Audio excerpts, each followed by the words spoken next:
What up, vlog? So you guys remember when I showed you the backpacks, like the all over print backpack? Well, those have been dope, and now we're just getting a little bit carried away with it.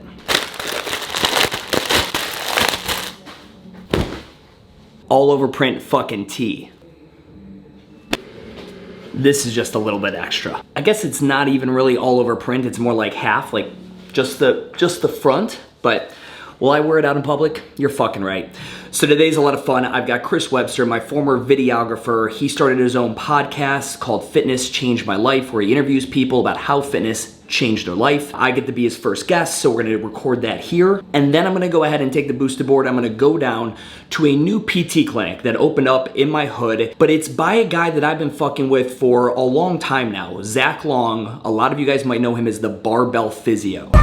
This is the first kickoff of Beers and Biz. Maybe your gym's not doing quite as well as you need to. You gotta find a way to boost that up so you can pay the bills. And for me, I turned to social media and using online marketing to grow a second little side business, get my side hustle going. And through producing a lot of content and figuring out ways to produce that content very easily, I was able to grow to a social media following of probably somewhere around 90,000 today. Zach is one of these guys who has amassed a crazy online following and a career for himself in the wake of guys like Kelly Starrett, who, you know, brought to life in the awareness of mobility and range of motion and just like giving physical therapists and coaches some common ground and some language to work together. Zach just opened up with his business partner a new location here in Charlotte, so we're gonna ride down there, check that out, shoot the shit with them. And I don't know, some other random shit will be put into this vlog, but that's what we're doing today. What the fuck though? So Chris used to be my videographer. He, like, all the old school what the fuck gym talk shit you guys saw, he shot that, and now he's a big time fancy Salesforce programmer, and you know, recently started this podcast. So let's there he is. What's up, buddy? Hey, you want to learn programming? Come learn some programming. Is this how you code? Yeah. That doesn't look like Final Cut Pro. It's not. It's not. That looks fun. What's up, dude? So here we are back for episode 2 of How Fitness Changed My Life. I'm very excited to sit down with him today and hear about, you know, how fitness has changed his life. I listened to Chris's first episode. I was so excited when you started producing content. I listened to for the whole episode. All I want to say, I'm going to do my best, but I do swear a little bit more than Chris. There was like 2 moments where you said like, gosh dang, and I literally like inside, like, I just adore you so much. I'm like, he's just such a good dude. I'm like, man. Yeah, if he ever has, this is before you had asked me to be on it, so I was like, man, if he ever asked me to be on this podcast, we're gonna have to definitely make sure to let people know. Like, I do swear a little bit, so anyone listening to this, Chris's family, anyone's family, I apologize. I'm gonna do my absolute best to curb the swearing. Yeah, we're gonna insert the little parental advisory. Yeah. What I was interested in is human performance, and especially finding CrossFit, where I looked at something, and the first thing I ever saw was the bear complex. And the bear complex was the first time I ever looked at a barbell and thought outside the box of, oh, my barbell can be my cardiovascular training as well. And then I went the Globo Gym route. That was one of the things I think they really liked about me, is that I was gonna be the guy to come in and teach all these standard, you know, personal trainers. There's this functional fitness movement that's coming, and you're either gonna be fucking on it or you're gonna be obsolete. Yep. And that was a really cool teaching experience. Now, the best way to learn anything is to learn 80% of it and then teach it. You're 80% what you learn to someone else, and you will solidify. Like, you'll never learn anything as well as when you have to teach it to somebody, because it makes you think about it from different angles. It makes you problem solve one step ahead. So yeah, that I really think that was probably like when I took all the knowledge. What is up? Not much. How are you? So I'm working with a brand design firm out of Australia, Sydney, for Urban Movement, and I found them through OPEX. Are you guys familiar with OPEX? Their content is very, very much trying to establish what OPEX is. OPEX is very similar to very much you and me and everything else. OPEX, nobody knows what it is. So a lot of their content that they've been putting out there is showing people what we are not. We are not group.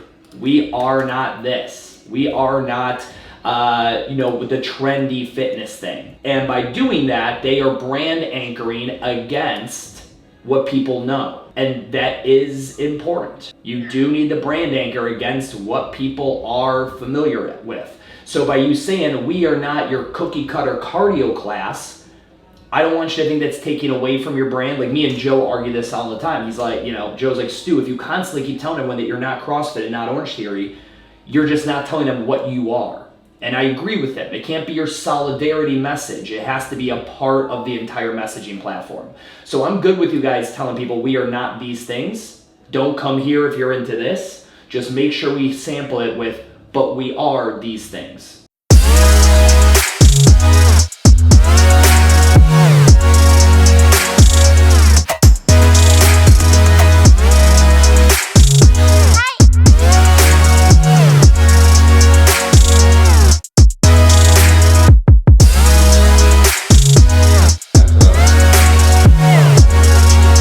I treat more spine pain. Okay.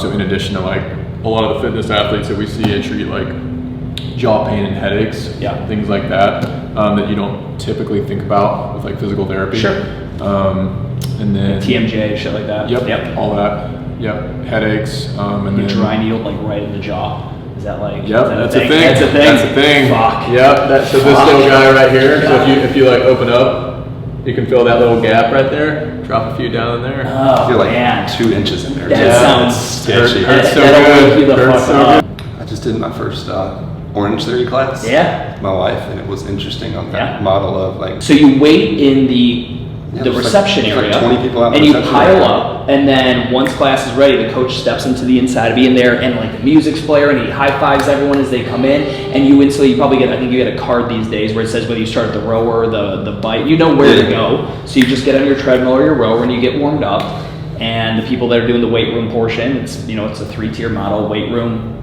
tread, and bubble rower. And then you're just at one of those 3, and then you rotate. But you could be on that tread for 10, 16 minutes at a time, 20 minutes at a time. It was impressive from a coaching perspective. Yeah. Number one, brought energy. Yeah. Good cheerleaders. Obviously, the movements are low enough in their Complexity that you don't have to do a whole lot of coaching there. But I've coached college strength and conditioning. I've coached classes of 100 high school boys. Yeah. I've coached CrossFit. I could not coach that. Yeah. Because they have runners doing intervals, needing to be yelled at and when it's time to bump up or down. They've got the strength crew over here doing some sort of circuit that they're having to teach. Yep. Like she's having to move station to station every 30 seconds to work on something. Yep. I would be just completely minded. This- Like I'd be done for a week from a What, is it brain half hour? standpoint if I knew it was an hour. Yeah. So an hour long, she's sitting there running back and forth, checking her notebook, looking at her 2 stopwatches. The skill set that works well for that, waitresses and waiters. When you have 7 different tables and this one's orders in, you got to get this one to check on their waters and oh shit, like get them to check. Like that's that multitasking skill set. But you're right, like the rowers will be on a different interval than maybe the whatever the treads are, and then you got to be they got the TVs showing you what exercises to do, but you still got to go back and babysit and make sure someone's not jamming a dumbbell in their eye or whatever the hell it may be. But it is it's operational capacity, and it's a row in 1,300 square feet. Did you work service industry?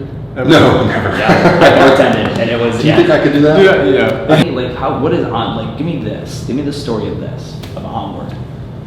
So there's just a lot of shifts happening in healthcare. Yeah. Where people are paying a crap ton of money for any sort of healthcare that they get. Sure. And when you're paying that much money, you want to be at least getting the best service and most time with the medical provider you possibly can. It sucks to go somewhere and pay $300 to spend 15 minutes with a medical provider. Yeah. So we are basically trying to kind of fill that gap for people that understand that they're spending a lot of money in healthcare anyway, and they might as well spend a lot of time with a healthcare provider that's going to really get to the source of what's going on. So me and Jordan own this location. Got it. But we have a third partner that we're working on. Basically, we should have 2 more open this year. That's fucking awesome. Yeah. Did you see my morning chalk up articles? So there's a CrossFit gym in California, Pacifica CrossFit. The owner had gone on my website. Oh yes. and bought The several stealing programs. thing. Yes. Oh, 100%. Yeah. Took programs of Greg Everett and was selling those as his own, and claiming that he bought them for resale. Yeah. Bunch of How did clear bullshit. How did you find out about that? Did someone just ping you? Someone messaged me on Instagram and said, That's the balls. It's the internet. You're not going to do Between anything. him and anything. I mean, we're talking 400,000 followers Easily. online between But all our like- social media channels. We're gonna find out. Yeah. So I'm editing that part of the vlog, right? Like right where Zach is, he's talking about someone stealing his work, like literally plagiarizing it. And if you've been following my Instagram this week, the other day I made 2 posts where I pretty much called out some micro gym owners who blatantly stole shit from Urban Movement. Now, if you know me, I don't give a fuck. I'm all about, good artists borrow, great artists steal. But that's the first part. That's the easy part. The thing I'm really big on is that when you take it and you make it better, you make it your own, you put it through your own branding machine and you fucking do something with it other than take a goddamn screenshot or literally copy things word for word. Because while those things don't impact the gym, like Urban Movement doesn't give a fuck that people stole their shit, but what the fuck Gym Talk does, I do. Because my job is to help you unfuck your gym. And unfortunately, those poor bastards had to be used as sacrificial lambs to make a fucking point that, I don't even have a fraction of the fucking followers that Zach has. But everyone that's ever stolen from me, I don't go looking for them. I have no idea. You guys, you awesome motherfuckers that follow my shit and show me love, you send me the DMs and the screenshots. So like any of you guys out there that are stealing people's shit, steal it. That's part 1.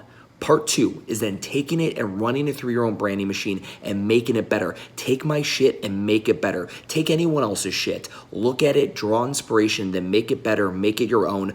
Don't be a lazy fuck. All right, that's it. I'm going to end the vlog there. Guys, hope you enjoyed it. I'll see you next time. Peace.